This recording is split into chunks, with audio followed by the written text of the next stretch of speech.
El presente programa tiene como finalidad informar. Las opiniones emitidas son responsabilidad única de quienes las emiten y no necesariamente representan el pensamiento del programa.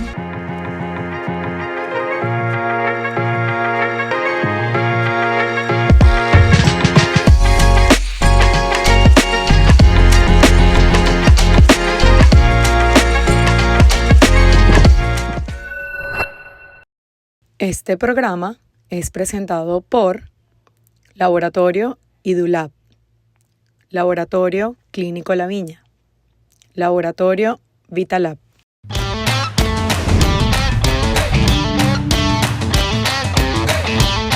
Hola a todos, bienvenidos a un nuevo episodio de Conciencia Viral.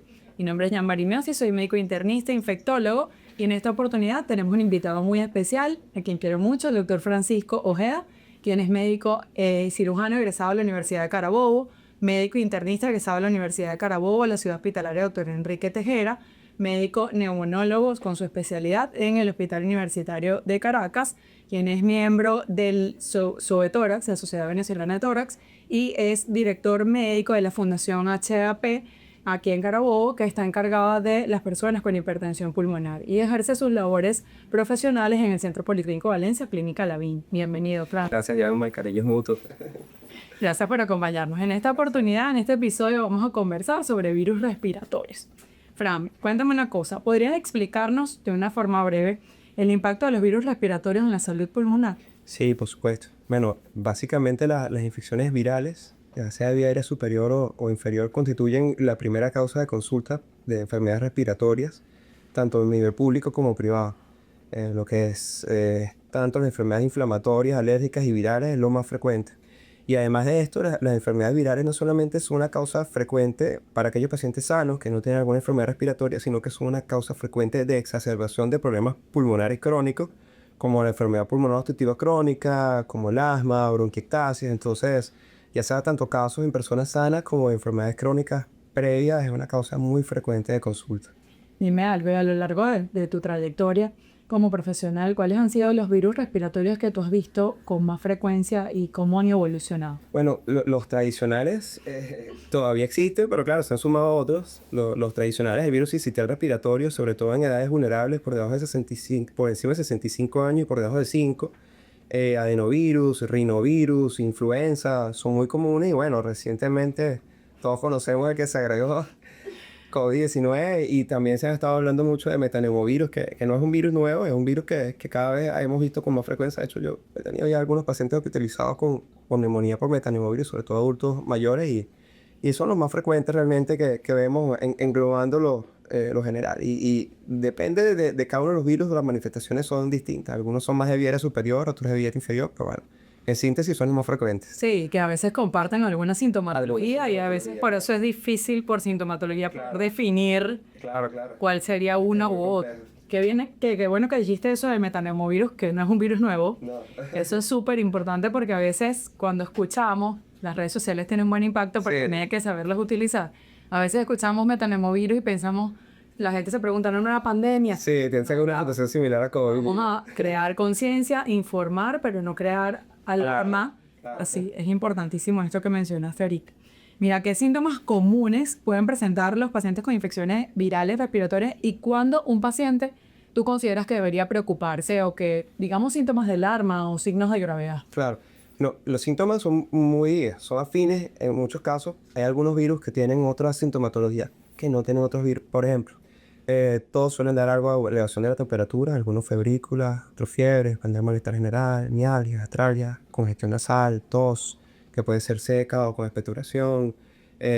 Sin embargo, hay algunos que suelen tener algunos datos que nos hacen pensar un poco más en ellos, aunque sin pretender hacer un diagnóstico etiológico solamente con la clínica, ¿no? O algo por lo menos característico de la influenza es la fiebre alta, cosa que no suele ser tan frecuente por lo menos en COVID o en adenovirus, por ejemplo, en rinovirus. Influenza suele dar fiebre un poco más alta, más de inicio abrupto, más mialgia, atralgia, o sea, más toque en estado general. A veces es más congestión nasal que rinorrea, o sea, es más obstrucción nasal. Mientras que por lo menos en el caso de COVID es como que esa congestión nasal que no se termina de quitar, el moco, sobre todo con estas nuevas cepas, pero en términos generales casi todos comparten sintomatología y es muy difícil etiológicamente diferenciarlos. Y los síntomas de gravedad que puede presentar una persona, ¿qué le podemos orientar a la gente? Sí. ¿Cuáles son los síntomas de gravedad? Sí, claro. Uno es disnea. Todo paciente que sospeche que tiene una enfermedad viral, o sea, por lo menos clínicamente, o que el médico sospeche y presente disnea, ya es un signo de alarma y nos hace querer investigar algo más. La duración de la sintomatología también es algo importante. Por lo general, los virus son limitados. Al quinto día el paciente suele estar mejorando y suele empezar a remitir los síntomas, aunque pueden durar bastante tiempo, suelen empezar a mejorar.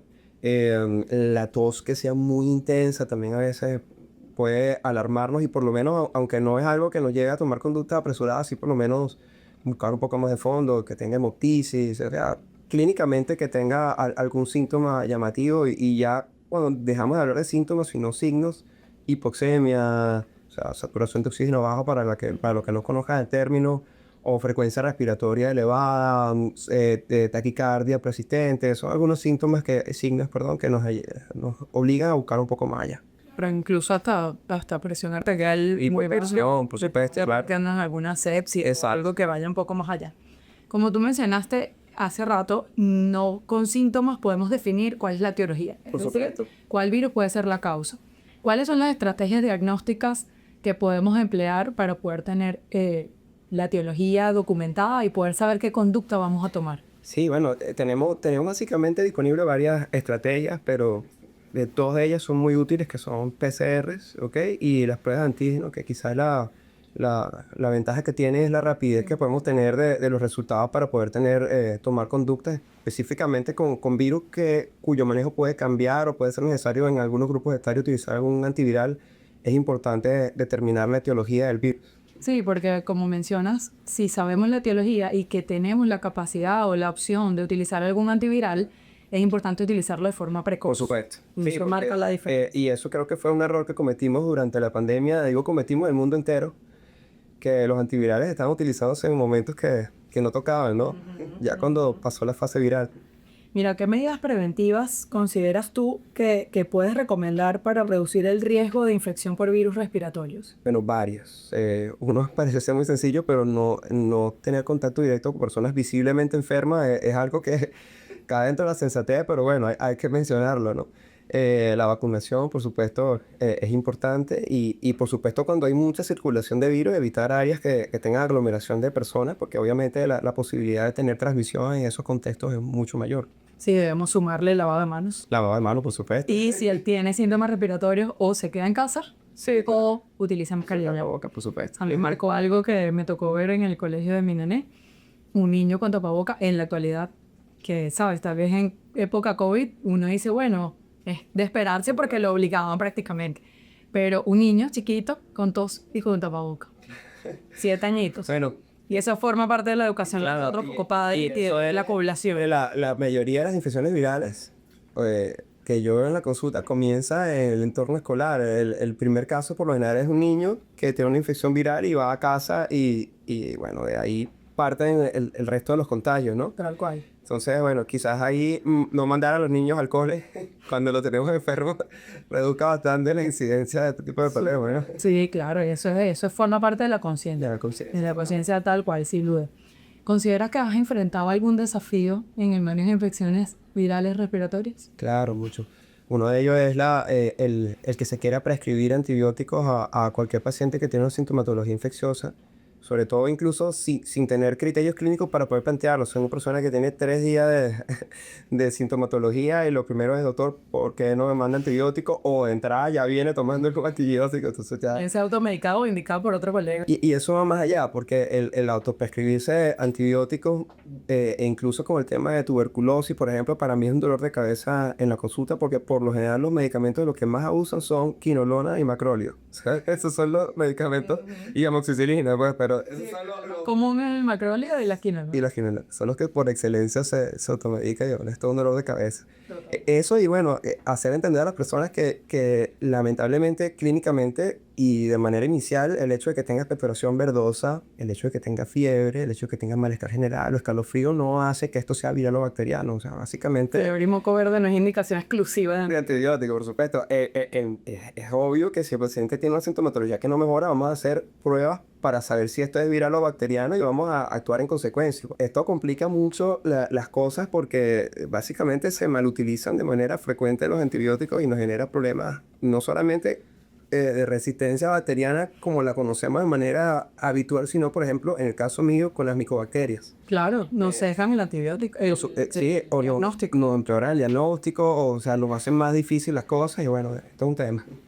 Fran, ¿pudieses darnos alguna recomendación final, una conclusión, una opinión que quieras darle a la audiencia? Sí, bueno, básicamente no todo síndrome viral es antibiótico, no se automedican. La mayoría de los virus respiratorios, el tratamiento es sintomático, no necesita un tratamiento específico para la gran mayoría de los grupos de población. Hay grupos en específico en los cuales queremos tener otras consideraciones, pero no es para todos. Y bueno, si la sintomatología no remite, antes de automedicarse, ir al médico. Vamos, especialista. Sí. Sí, claro, siempre hay que individualizar a los pacientes y eso es de suma importancia. Como decía el doctor Francisco, cada paciente es individual y según sus enfermedades de base también vamos a tener ciertas consideraciones especiales. Recordemos que las infecciones respiratorias en su 80% son virales y no siempre tienen indicación de antibiótico, ni siquiera por vías de duración. Gracias por acompañarnos en este episodio. Los esperamos en nuestro siguiente episodio el próximo viernes. Gracias a ti, Jan.